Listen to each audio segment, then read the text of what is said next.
Hello everyone, आज की class में हम लोग देखने वाले हैं नमूना सहायक का फिजिक्स का पोर्शन। और पहला यूनिट हम लोग देखने वाले हैं मैकेनिक्स का यांत्रिकी देखने वाले हैं। ये बायलिंगुअल क्लास रहेगा, इंग्लिश और हिंदी दोनों में रहेगा। तो अभी जो नया पैटर्न में CGSSB बना रहा है क्वेश्चन, उसी लेवल का हम लोग इस बार क्वेश्चन सेट किए हैं। ठीक है, तो सबसे पहला क्वेश्चन हम लोग का एसर्शन और रीजन। ठीक है, every action has an equal and opposite reaction. ठीक है, प्रत्येक क्रिया के बराबर एवं विपरीत प्रतिक्रिया होती है। कथन तो सही है भाई। ठीक है, और action and reaction acts on different bodies, और रीजन भी सही है और करेक्ट एक्सप्लेनेशन देता है कि एवरी जो क्रिया और प्रतिक्रिया होते हैं अलग अलग वस्तुओं पर लगती है, इसीलिए प्रत्येक क्रिया के बराबर और विपरीत प्रतिक्रिया होती है। ठीक है, तो दोनों सही है, तो करेक्ट ऑप्शन हो जाएगा both A and R are true and R is the correct explanation. Which of the following is scalar quantity. ठीक है, इसमें से स्केलर क्वांटिटी कौन सा है? स्केलर क्वांटिटी जिसमें सिर्फ मैग्नीट्यूड बस रहता है। ठीक है, मैग्नीट्यूड बस रहता है, डायरेक्शन नहीं रहता, उसको हम लोग स्केलर क्वांटिटी बोलते हैं। वेक्टर, इसमें तो डायरेक्शन रहता है, तो ये वेक्टर क्वांटिटी हो जाएगा। वेलोसिटी, फोर्स भी ये होता है हम लोग का वेक्टर क्वांटिटी होता है, उसमें भी डायरेक्शन रहता है। वर्क में नहीं रहता है हम लोग का, और मोमेंटम इसमें भी रहता है, मास इंटू वेलोसिटी, इसमें भी वेक्टर है। ठीक है, तो करेक्ट ऑप्शन हो जाएगा हम लोग का वर्क। ठीक है, वर्क जो है वो स्केलर क्वांटिटी है जिसमें सिर्फ मैग्नीट्यूड रहता है। A body continues in state of rest or uniform motion unless acted upon by external force resist। ठीक है, ये कौन सा नियम कहता है कि कोई भी वस्तु है जब तक विराम में रहेगा, समान वेग में रहेगा, जब तक उस पर कोई बाह्य बल ना लगाया जाए, एक्सटर्नल फोर्स ना लगाया जाए। तो ये हम लोग का न्यूटन्स फर्स्ट लॉ बताता है, न्यूटन का प्रथम नियम बताता है। ठीक है, नेक्स्ट देखेंगे ऐसा यूनिट ऑफ फोर्स। फोर्स का ऐसा यूनिट क्या होता है? न्यूटन होता है। नेक्स्ट देखेंगे हम लोग मैच द फॉलोइंग। ठीक है, लिस्ट ए को बी के साथ मैच करना है। ठीक है, फोर्स, फोर्स का क्या होता है हम लोग का? न्यूटन होता है। एक का दो, एक का दो। ठीक है, यहीं से हम लोग आंसर निकल जाएगा, लेकिन हम लोग पूरा देखेंगे। अगर एग्ज़ाम जो रहता है उसमें अगर एक दो से आपका निकल जा रहा है तो आप जल्दी करिए, क्योंकि 2 घंटे का पेपर होता है। वर्क, वर्क का क्या होगा? जूल होता है उसका यूनिट। पावर का वाट होता है, प्रेशर का पास्कल होता है। नेक्स्ट देखेंगे tendency of body is to resist any change in its state of motion. उसको हम लोग क्या बोलते हैं? लॉ ऑफ इनर्शिया, जड़त्व का नियम। ठीक है, यही न्यूटन्स फर्स्ट लॉ भी बोलता है कि किसी वस्तु की अपनी गति अवस्था में परिवर्तन का विरोध करता है, उसको बोलते हैं जड़त्व का नियम। Arrange the following quantities in increasing ऐसा यूनिट ऑफ मैग्नीट्यूड। ठीक है, तो सबसे कम को पहले लिखेंगे, फिर सबसे ज़्यादा इंक्रीजिंग ऑर्डर में जमाना है हम लोग को मैग्नीट्यूड के ऐसा यूनिट को। तो सबसे कम हम लोग का क्या रहेगा? प्रेशर, प्रेशर पास्कल का सबसे कम रहेगा, तो इस 4 नंबर पहले आ जाएगा। ठीक है, फर्स्ट। उसके बाद क्या रहेगा हम लोग का? न्यूटन रहेगा। ठीक है, 2। फिर उसके बाद हम लोग का रहेगा जूल रहेगा, जूल। ठीक है, और उसके बाद पावर का रहेगा सबसे ज़्यादा हम लोग का वॉट। ठीक है, तो 4, 1, 2, 3 करेक्ट ऑप्शन जाएगा B. Which law explain the recoil of gun. Recoil of gun कौन सा बताता है हम लोग का? Newton's third law of motion, every action has equal and opposite reaction. Assertion and reason आ गया। Friction always oppose motion. ठीक है, घर्षण हमेशा गति का विरोध करता है। हाँ भाई, ये तो सही है। Friction acts opposite to the direction of relative motion. ठीक है, घर्षण सापेक्ष गति की दिशा के विपरीत कार्य करता है। हाँ, इसीलिए घर्षण हमेशा गति का विरोध करता है, तो रीजन भी सही है। तो करेक्ट ऑप्शन हो जाएगा हम लोग का A. Dimensional formula of force. Force का होता है हम लोग का MLT-2। ये कैसे है हम लोग का? फोर्स इज इक्वल टू होता है मास इंटू एक्सेलरेशन।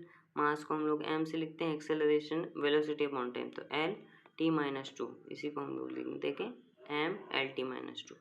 ठीक है, particle moves along a circular path with uniform speed, which of the following quantities continuously change. ठीक है, एक कण समान चाल से वृत्ताकार पथ पर गति करता है, निम्नलिखित में से कौन सी राशि निरंतर बदलती है? कौन सी बदलती है हम लोग का?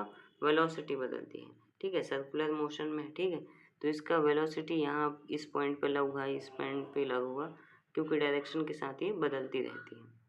तो करेक्ट ऑप्शन वेलोसिटी हो जाएगा। स्पीड सेम रहेगा, लेकिन direction of velocity changes continuously in circular motion. Coefficient of static friction is generally, ठीक है, कोफिशिएंट ऑफ स्टैटिक फ्रिक्शन रहता है वो काइनेटिक फ्रिक्शन से ज़्यादा रहता है, ठीक है, स्टैटिक फ्रिक्शन का हम लोग का काइनेटिक फ्रिक्शन से ज़्यादा रहता है।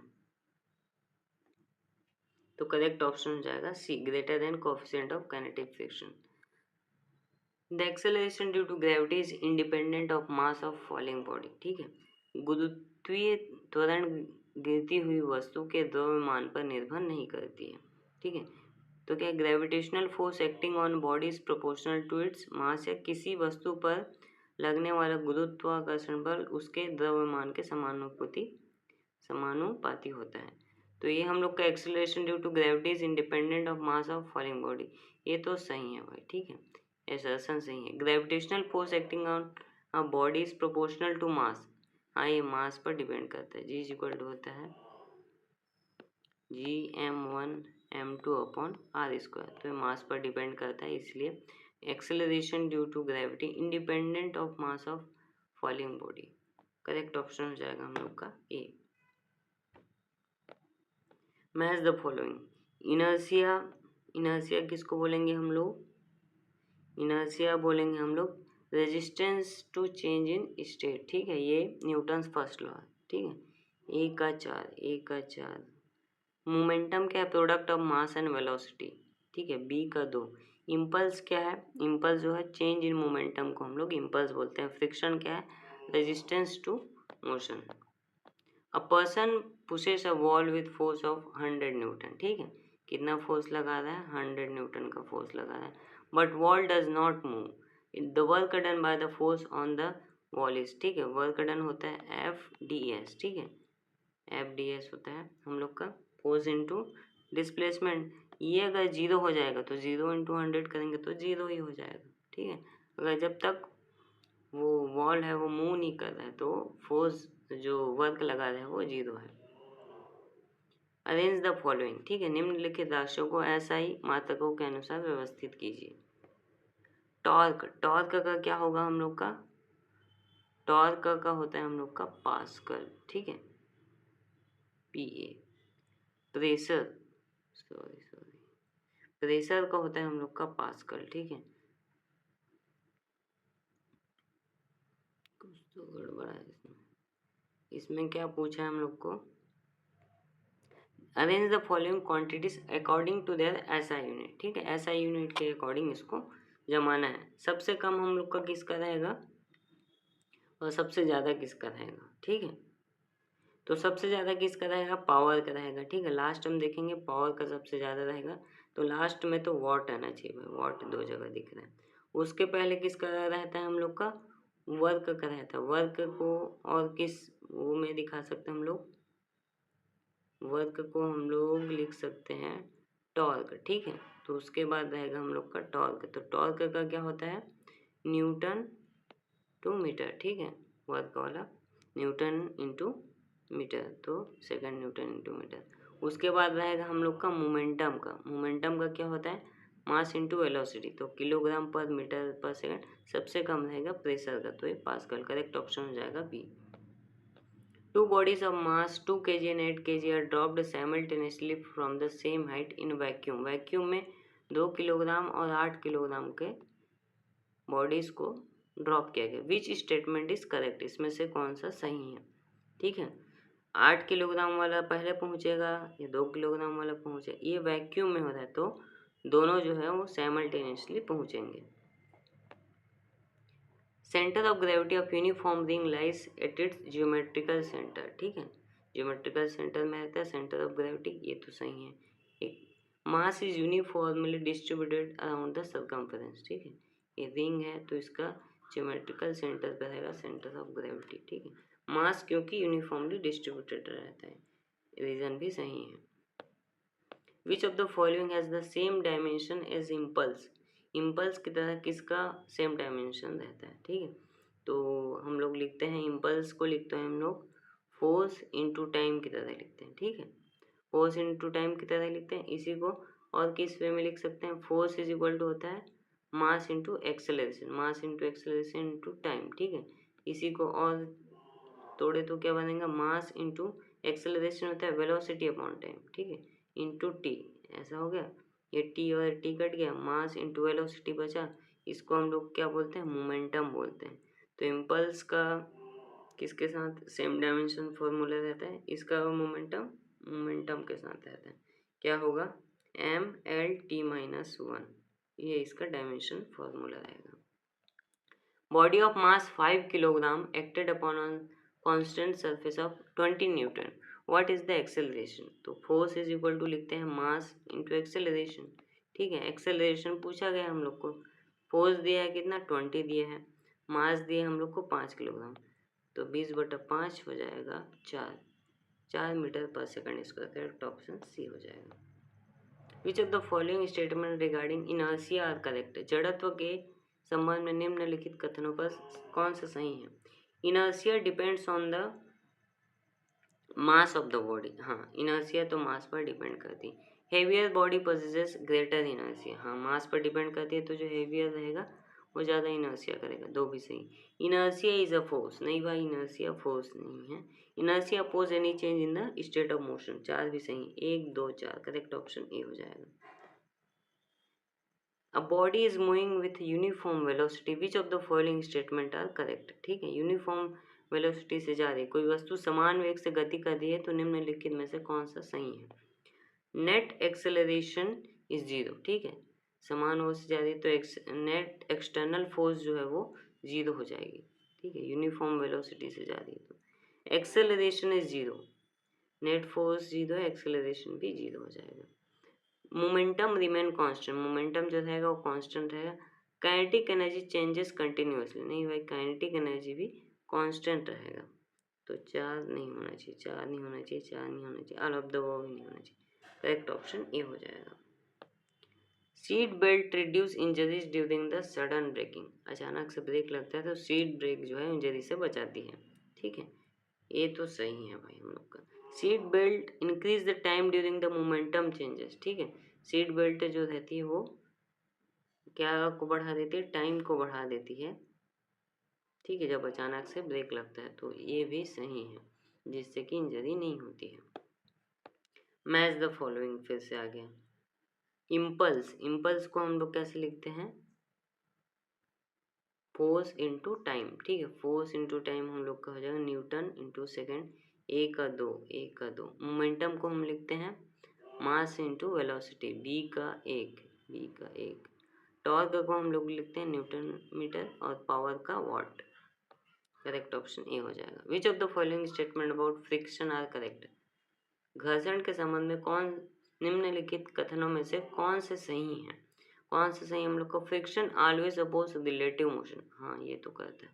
Friction is necessary for walking, अगर फ्रिक्शन नहीं रहेगा तो हम लोग फिसल के गिर जाएंगे, भाई ये तो दो भी सही है। Friction can never be useful, नहीं भाई वॉकिंग में तो यूज होता है, तो कैसे यूजफुल कैसे नहीं होगा। ज़्यादातर आपने देखना है नेवर, ऑलवेज, ऑलवेज, ये सारे स्टेटमेंट मोस्टली गलत होते हैं, मे बी कैन बी वाले सही हो सकते हैं, ठीक है। Rolling friction is less then sliding friction, हाँ ये भी सही है भाई, क्योंकि स्लाइडिंग फ्रिक्शन ज़्यादा होता है, करेक्ट ऑप्शन हो जाएगा ए, 1 2 4। A lift moves upward with constant velocity, which statement is correct, ठीक है, एक लिफ्ट है कांस्टेंट वेलोसिटी से ऊपर जा रही है, तो कौन सा स्टेटमेंट करेक्ट है पूछे। Net force on the lift is upward, नहीं भाई नेट फोर्स जो है डाउनवर्ड लगेगा। वेट बिकम्स जीरो, वेट कैसे जीरो हो जाएगा भाई जब ऊपर जा रहा है तो। Acceleration is zero and net force is zero, हाँ सी करेक्ट है भाई, एक्सेलरेशन जीरो है, नेट फोर्स भी zero. Tension is less than weight, ठीक है, टेंशन इज मोर, ये किसमें मोर ज़्यादा लगेगा, एक स्ट्रिंग से वो जुड़ा रहेगा ना lift. Arrange the following quantities in increasing order of their dimension, ठीक है, इसको इंक्रीजिंग ऑर्डर में हमको लिखना है, ठीक है। तो सबसे कम हम लोग का रहेगा वेलोसिटी का रहेगा, ठीक है, उसके बाद रहेगा एक्सेलरेशन का, एक्सेलरेशन के बाद मोमेंटम का, सबसे ज़्यादा फोर्स का। 3 4 3 4 2 1, करेक्ट ऑप्शन ए हो जाएगा। Acceleration produced by given force decreases if mass increases, ठीक है, यदि द्रव्यमान बढ़े तो समान बल द्वारा उत्पन्न त्वरण घट जाता है, एक्सेलरेशन जो है वो डिक्रीज हो जाता है अगर मास बढ़ जाएगा तो। क्यों ऐसा हम लोग देखते हैं, फोर्स इज इक्वल टू, ठीक है। तो ये अगर इस साइड करें तो एक्सेलरेशन के साथ मास का इन्वर्सली प्रोपोर्शन, इसलिए जब हम लोग एक्सेलरेशन को बढ़ाएंगे तो मास को जब बढ़ाएंगे तो एक्सेलरेशन कम हो जाएगी। एसर्शन तो सही है। According to Newton second law acceleration is inversely proportional to mass, ठीक है, रीजन भी सही बता रहा है। करेक्ट ऑप्शन ए हो जाएगा। Which of the following statement regarding the centre of gravity are correct, ठीक है, कौन सा सही है पूछा है। सेंटर ऑफ ग्रेविटी में लाई आउटसाइड द बॉडी, हाँ भाई बाहर भी कर सकती है। Centre of gravity always lie with in the material of the body, always लिखा गया ना, वो कई मोस्टली गलत रहता है, हमेशा थोड़ी होता है भाई, तो दो नहीं होगा। For a uniform sphere it lies at the centre, uniform sphere के लिए सेंटर पे लाई करते हैं, हाँ भाई यूनिफॉर्म स्फीयर में 3 सही है। Stability increases when the centre of gravity lowers, ठीक है, सेंटर ऑफ ग्रेविटी अगर कम रहेगा तो स्टेबिलिटी बढ़ जाएगा। तो 1 3 4 करेक्ट ऑप्शन हो जाएगा ए। A force of 60 Newton acts on body of mass 8 kilogram placed on smooth horizontal surface. Which of the following statement are correct? ठीक है, तो एक्सेलरेशन प्रोड्यूस इज 5 मीटर पर सेकंड स्क्वायर, ठीक है, तो ये हो जाएगा हम लोग का 40 8 5 40, ठीक है, तो ए तो सही है भाई, ठीक है, ए सही है, ए सही है, एक तो एक में दिख रहा है, ए सही है। The net force acting on the body is 60 Newton, net force तो 60 न्यूटन बता दिया है, बी सही। वेलोसिटी मस्ट रिमेन कांस्टेंट, नहीं भाई वेलोसिटी जरूरी नहीं है कि कांस्टेंट होगा। The body under goes uniformly accelerated motion, ठीक है, यूनिफॉर्मली एक्सेलरेटेड मोशन में जाती है, तो करेक्ट ऑप्शन हो जाएगा 1 2 4, 1 2 4 करेक्ट ऑप्शन ए हो जाएगा। सो थैंक यू दोस्तों, आप लोग को कैसा लगा ये ज़रूर बताइए। और ये नमूना सहायक जो CGSSB लेने वाला है उसका हम लोग पूरा सिलेबस कवर करेंगे, और क्वेश्चन के लेवल अभी कैसा था बताइए।